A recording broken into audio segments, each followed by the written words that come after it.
Hi guys, welcome to My Moxie Life. My name is Martha. This is a flight attendant vlog, and this is a 3-day reserve trip.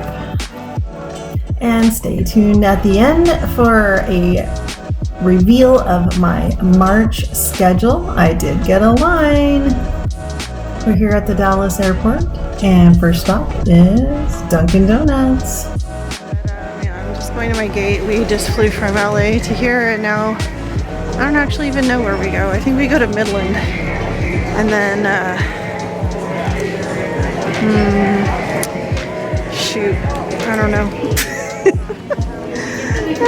3 more legs. I have no idea where I'm going, but end up in Tulsa eventually tonight. I'm going to gate 4, and yeah, so here we go.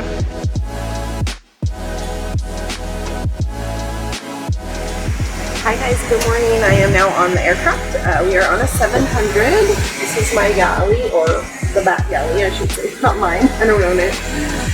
And the crazy thing that we are doing today is that we go to Houston first, but after that there are 4 legs before they get provisioning again. So hopefully we don't run out of a bunch of stuff, because that's kind of crazy. To go that long, and even though the flights are not full, you can tend to run out of things, because some things they don't stock as much. Like a lot of times you don't have as much like ginger ale and orange juice and stuff like that, which is pretty crucial in the mornings. Like I don't know what it is about flying, but people really like ginger ale a lot when they're flying, and in the mornings people like orange juice. So hopefully we can make sure we're stocked out well enough. We actually get off in Albuquerque, so we go Houston, Burbank, Albuquerque, and then this aircraft goes back to Burbank and then to Oakland without provisioning.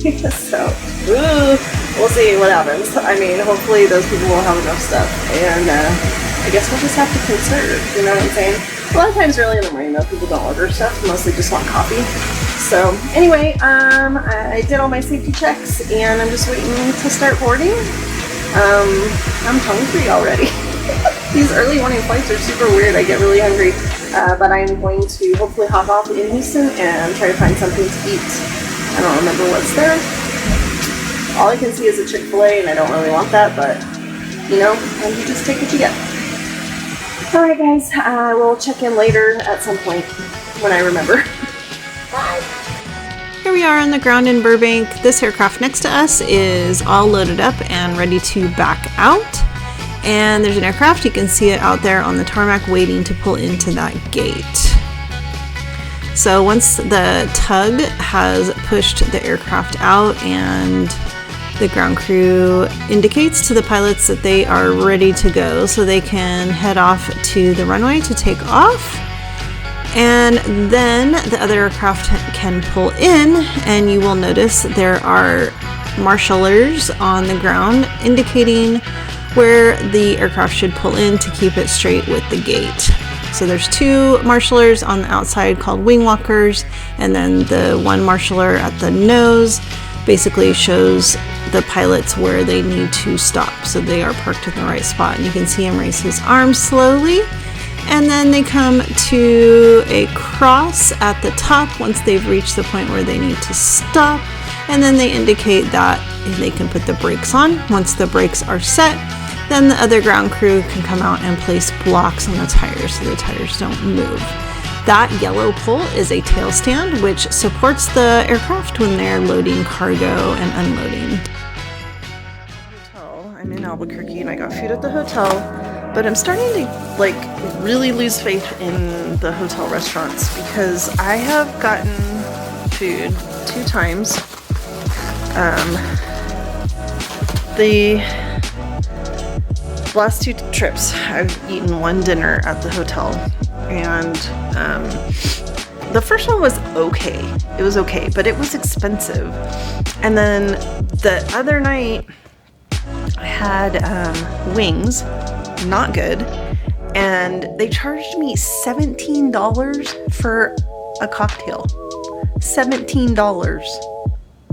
What cocktail costs $17? It's literally a gin and tonic. I'm sorry. I mean, I could understand like 12, but 17, and granted, I asked for a nicer gin, but you could buy a whole bottle for 36. So how is one glass 17? Dear Lord, what is going on?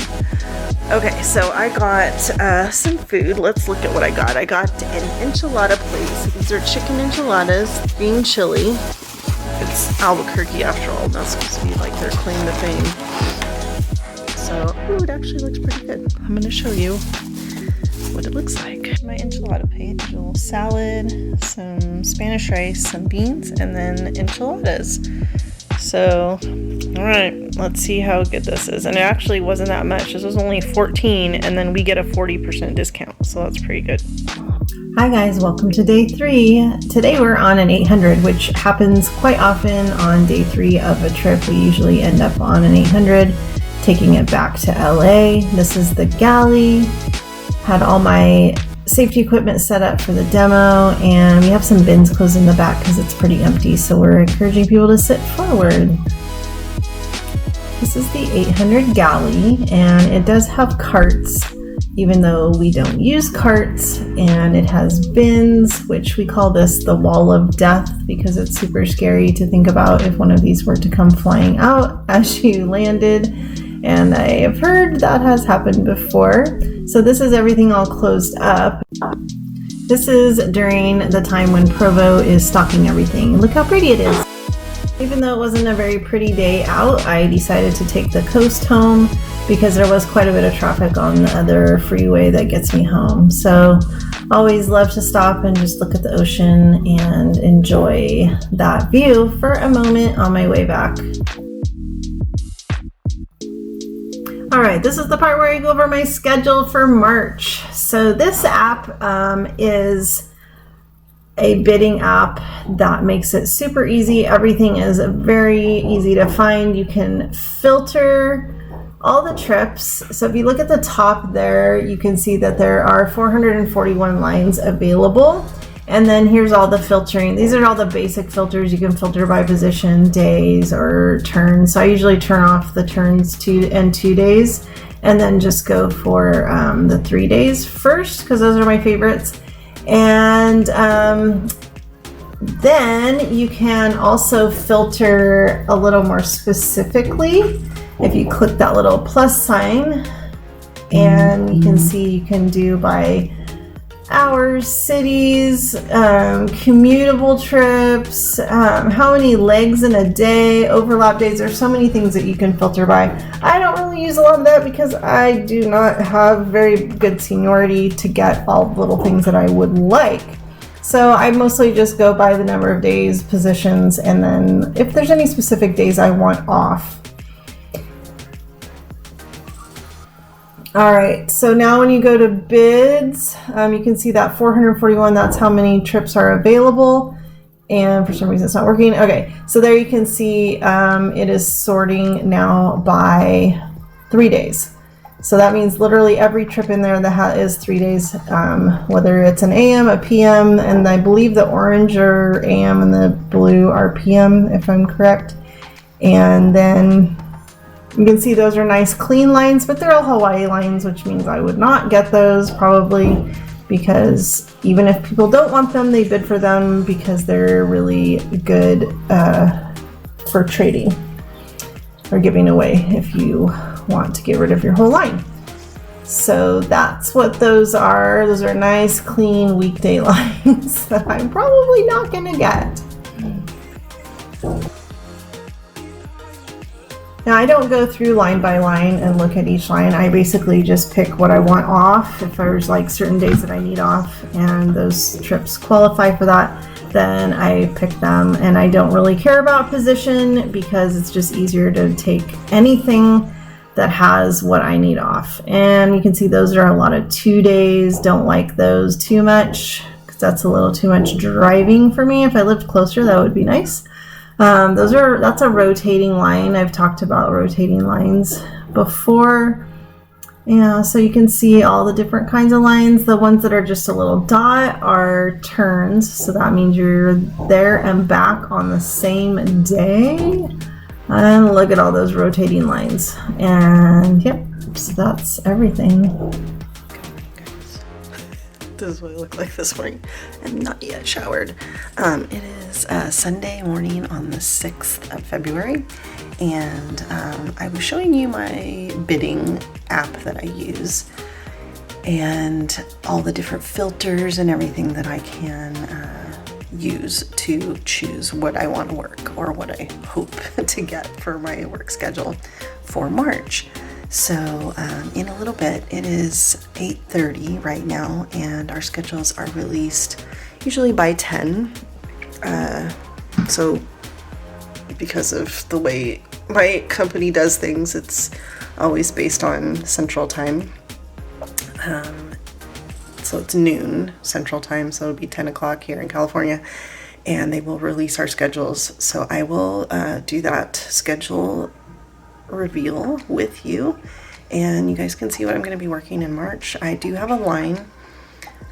I tried to get at least Saturdays off in my bidding, but we'll see. It's easier to get weekends off now on reserve, but when I have a line, not so much. So we'll see. I probably got a really ugly one, so I'll be back soon. Okay, hi guys. So I wanted to show you my schedule. I got my schedule, and let's see. So this is the app that I use. Oh, you can see right here, it's called Free Bid. So I'm gonna tap that. That's what it looks like, and then it comes up and it has each month on it, and so this is March, flight attendant for LAX, and then it has all the trips and whatnot, and then so now we're going to look at my awarded line. My seniority is 613 out of 747. Look at me moving up in the world. All right. So let's scroll down. Actually, let's do it this way. Show awarded line. And all right, you guys. So here it is. It's exactly as I predicted. This is my line right here. Can you see that? I don't know if that's very focused. Okay, so this is what is called a rotating line. So I have 1, 2, 3, 4, 5, 6. I have 6 trips, 4 of which are 3-day trips, and I have 2 2-day trips. And so what rotating means is that it's not on the same days every week. It is rotating, like it moves over a little bit each time. I think I might have talked about this once before. So this line that rotates, unfortunately, makes it a little hard to plan life. You know, you don't exactly have good chunks off in between. So I have 2 days off before my first trip in March, and then I have 3 days off, and then I have 2 days off, and then I have 3 days off, and then I have 2 days off. So it's not bad per se. One is a PM trip, all the rest are AMs. I do kind of want to get rid of the last one. The last one is a Houston, Phoenix overnight, and it's on my birthday, people. I do not want to be in Texas on my birthday. Sorry. I hate to hammer the whole Texas thing in again, but I don't want to wake up in Texas on my birthday. On my birthday. Got my Texas accent. Does my forehead look big? This is my new, I call it my wig. My little braid headband. It matches pretty good though, y'all. All right, so that's my schedule. I have a, well, that's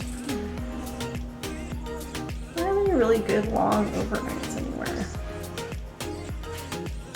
Myrtle Beach, I think that's a nice one. 10 hours. It's garbage.